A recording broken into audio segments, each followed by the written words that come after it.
సభ్యుల ఆవేదన అర్థమవుతోంది అధ్యక్ష. ఇది రాష్ట్రం మొత్తాన్ని కూడా ఆ రోజుల్లో కుదిపేసింది అధ్యక్ష. లక్షలాది మంది యువకులు ఏదైతే ఏపీపీఎస్సీ ఎగ్జామ్స్ కోసం ఎదురు చూస్తూ ప్రిపేర్ అవుతూ ఉంటారో ఈ ఎగ్జామ్స్లో జరిగినటువంటి అవకతవకల వలన ఏపీపీఎస్సీ పట్ల టోటల్ కాన్ఫిడెన్స్ అనేటువంటిది షాటర్ అయింది అనేటువంటిది వాస్తవం అధ్యక్ష. ఖచ్చితంగా ఇందాక బుచ్చయ్య చౌదరి గారు చెప్పినట్టు కావచ్చు, శ్రీనివాస్ గారు, బుచ్చయ్య చౌదరి గారు ఎంతో సీనియర్ మెంబర్ అయ్యుండి ఆయన చాలా లోతుగా అధ్యయనం చేసి రేపొద్దున పిల్లలకి ఎట్లా ఉద్యోగాలు రావాలి, దీన్ని ప్రక్షాళన చేయాలి అనేటువంటిది ఆయన మాట్లాడడం. మరి అట్లనే కొలికిపూడి శ్రీనివాస్ గారు ఆయన ఎంతోమంది విద్యార్థులకి ట్రైనింగ్ ఇస్తారు అధ్యక్ష. ట్రైనింగ్ ఇచ్చేటువంటి ఆయన ఈ సంస్థలో జరుగుతున్నటువంటి అక్రమాలని ఆయన స్టడీ చేసి ఆయన కూడా దీన్ని ప్రక్షాళన చేయాల్సినటువంటి అవసరం ఉందని చెప్పి ఆయన భావించడం. మరి నరేంద్ర గారు కూడా మరింత లోతుగా అధ్యయనం చేశారు అధ్యక్ష. నరేంద్ర గారు చెప్పిన ఫ్యాక్ట్స్ కానీ లేక బుచ్చయ్య చౌదరి గారు అన్ని వాస్తవాలు దాదాపుగా ప్రజల్లో నానుతున్నటువంటివే. ఇవన్నీ కూడా వాస్తవాలు అని అనుకోవాల్సినటువంటి అంశాలు అధ్యక్ష. నేను ఎందుకు కేర్ఫుల్గా మాట్లాడుతున్నానంటే అధ్యక్ష, కోర్టు ముందుంది కాబట్టి నేను ప్రభుత్వ ప్రతినిధిగా నేను ఇక్కడ మాట్లాడితే అదొక ఎవిడెన్స్ అవుతుంది అనేటువంటి ఉద్దేశంతో చెప్తున్నాం. అయితే తప్పకుండా ఏపీపీఎస్సీ ఇందులో అక్రమాలు జరిగాయి అనేటువంటిది ఆ రోజున ప్రతిపక్షంలో ఉన్నప్పుడు మేమందరం కూడా భావించాం. సాక్షాత్తు ముఖ్యమంత్రి గారు కూడా ఇందులో అవకతవకలు జరిగాయి అనేటువంటిది ఆ రోజు ప్రధానంగా నమ్మారు కాబట్టి ఆయన స్పెషల్గా దీని మీద ప్రెస్ మీట్ పెట్టి కూడా మాట్లాడడం జరిగింది అధ్యక్ష. నరేంద్ర గారు అడిగారు, 2 జరిగాయా లేదా, డిజిటల్ ఎవాల్యుయేషన్ జరిగిందా లేదా, తర్వాత మాన్యువల్ ఎవాల్యుయేషన్ జరిగిందా లేదా అని. ప్రాథమిక సమాచారం కోర్టుకు సబ్మిట్ చేసిన దాని ప్రకారం కూడా డిజిటల్ ఎవాల్యుయేషన్ జరిగింది. దాని తర్వాత కొంతమంది అభ్యర్థులు కోర్టుకు పోయిన తర్వాత మీ నోటిఫికేషన్లో లేదు, దీన్ని చెల్లదు అని చెప్పిన తర్వాత మళ్ళీ మాన్యువల్ ఎవాల్యుయేషన్ చేశాం. అది కూడా ఎక్కడ చేశారు అధ్యక్ష? వాస్తవాలు ఇంకా వెలుగులోకి రావాల్సింది అధ్యక్ష. ప్రాథమిక సమాచారం మేరకు హ్యాపీ రిజార్ట్స్లో ఎవాల్యుయేషన్ జరిగింది అధ్యక్ష.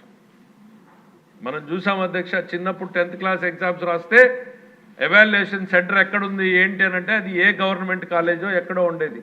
లేకపోతే చంద్రబాబు నాయుడు గారి హయాంలో ఉద్యోగాలు చేస్తే ఎక్కడ జరిగేది ఎవాల్యుయేషను?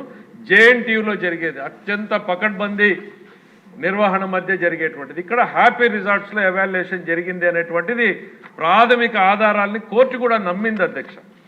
అక్కడ జరిగిందా, ఎంత మేరకు జరిగింది అనేటువంటిది ఒక కమిటీ ఇప్పుడు ఎంక్వైరీ చేస్తుంది అధ్యక్ష. ఈ ప్రభుత్వం వచ్చిన తర్వాత మంత్రి గారు ఇందాక నరేంద్ర గారు చెప్పినట్టుగానే దీన్ని ప్రక్షాళన చేయాలన్నట్టు మా హెచ్ఆర్ మినిస్టర్ లోకేష్ గారు దీని పట్ల ప్రత్యేకంగా అసలు బెస్ట్ ప్రాక్టీసెస్ కంట్రీలో ఎక్కడున్నాయి వాటన్నింటినీ స్టడీ చేయడానికి ఒక కమిటీ నేమని చెప్పారు. ప్లస్ ఇక్కడేం జరిగిందో కూడా ముందు ప్రాథమిక సమాచారం కోర్టులో ఉన్నా కూడా ప్రభుత్వానికి అధ్యక్ష ఇక్కడ ఏం జరిగిందంటే ఏపీపీఎస్సీ రాజ్యాంగబద్ధమైన సంస్థ, అక్కడ వివాదాస్పదమైంది. అభ్యర్థులు రాజ్యాంగబద్ధమైన సంస్థ మధ్య కోర్టుకు వెళ్ళింది. లేటర్ స్టేజ్లో గవర్నమెంట్ ఇంప్లీట్ చేశారు అధ్యక్ష. ప్రభుత్వం బాధ్యతగా మన సైడ్ నుంచి గవర్నమెంట్ వచ్చిన వెంటనే ఒక కమిటీని వేయడం, అధికారులకు సీనియర్ స్పెషల్ సెక్రటరీ స్థాయి అధికారుల చేత కమిటీ వేసి దీన్ని వాస్తవాల్ని ఆగస్టు 31 లోపల ప్రభుత్వానికి రిపోర్ట్ సబ్మిట్ చేయమని చెప్పేసి మన హ్యూమన్ రిసోర్సెస్ మినిస్టర్ లోకేష్ గారు ముఖ్యమంత్రి గారి ఆదేశాలతో దాని మీద పర్సనల్గా మానిటర్ చేయడం జరుగుతుంది అధ్యక్ష. ఈ అంశం పట్ల ఈ ప్రభుత్వానికి చిత్తశుద్ధి ఉంది, సీరియస్నెస్ ఉంది. దీన్ని మేము సీరియస్గానే తీసుకున్నాము అనేటువంటి చెప్తున్నాం అధ్యక్ష. కోర్టు పర్యవేక్షణలో ఉన్నందున ఏ రకంగా ముందుకు పోవాలి అనేటువంటిది ఖచ్చితంగా ఆ రిపోర్ట్ వచ్చిన తర్వాత సభ్యులు సిబిఐ అడిగారు, ముఖ్యమంత్రి గారి దృష్టికి తీసుకెళ్తాం. ముఖ్యమంత్రి గారు వచ్చిన తర్వాత ఆ రిపోర్ట్ వచ్చిన తర్వాత అప్రాపరేట్ అనుకుంటే దాని సభ్యులు కోరిన రకంగానే దాని మీద చర్యలు తీసుకుంటాం.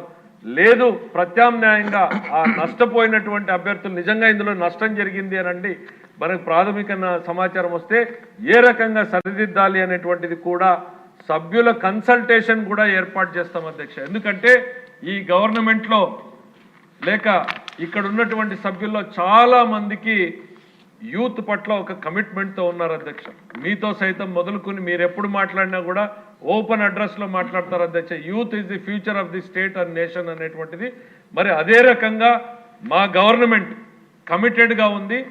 ఏపీపీఎస్సీని యూపీపీఎస్సీ లాగా తయారు చేస్తారు చంద్రబాబు నాయుడు గారు అనేటువంటిది ఈ సభ ద్వారా మీ అందరికీ కూడా నమ్మకాన్ని కలిగిస్తున్నాం అధ్యక్ష. ఎందుకంటే గతంలో మేము ఏం చేసినా కూడా చంద్రబాబు నాయుడు గారు అంతే పకడ్బందీగా జరిగింది. వీళ్ళ హయాంలో ఎట్లా జరిగింది అనేటువంటిది ఖచ్చితంగా అదొక పోలీసు రాజ్యంగా మార్చేశారు. బంధువుల్ని తీసుకొచ్చేసి కమిటీ మెంబర్లుగా వేశారు.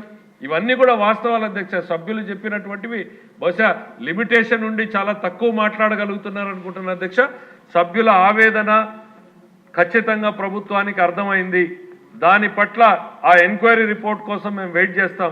వచ్చిన వెంటనే తప్పకుండా తదుపరి ప్రణాళికని సభ ముందు పెడతాం అధ్యక్ష. థ్యాంక్ యూ అధ్యక్ష.